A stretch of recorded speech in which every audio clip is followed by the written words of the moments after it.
naitwa Robinas Makana. Kuhusu vyeti ambavyo gavana wa Nyamira anazungumzia kwa wafanyikazi, sioni kama ni jambo la muhimu wakati huu. Nyamira yenyewe inahitaji maendeleo ambayo yatakayotekelezwa kusaidia wananchi kuliko ujazuzi ambao wameendelea kuangalia ni nani ako na vyeti vipi. Na hivyo vyeti kama ingekuwa ni baraza la mawaziri lake angeanza kuchunguza, ingekuwa la muhimu kuliko kuchunguza wakaaji wa Nyamira wanaofanya kazi Nyamira, kwa sababu wengi wao najua gavana yeye mwenyewe alikuwa msaidizi wakati ambapo hao wote waliandikwa Nyamira. Wakati yeye ameshachukua jukumu la kuwa gavana wa Nyamira, sio wakati anaanza kuandama kuangalia nani akusoma, nani ako na nini.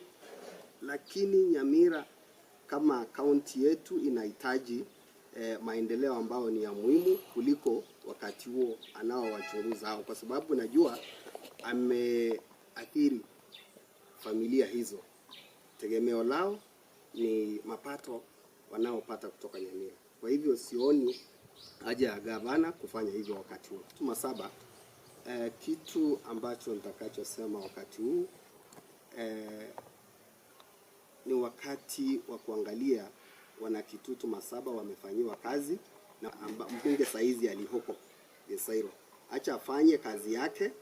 Wakati utakapofika, sisi wote na wale wengine ambao walihopo tutajumuika pamoja ili tuangalie ni nani atakaye ingia katika chuo wa kupigania kiti cha 2027.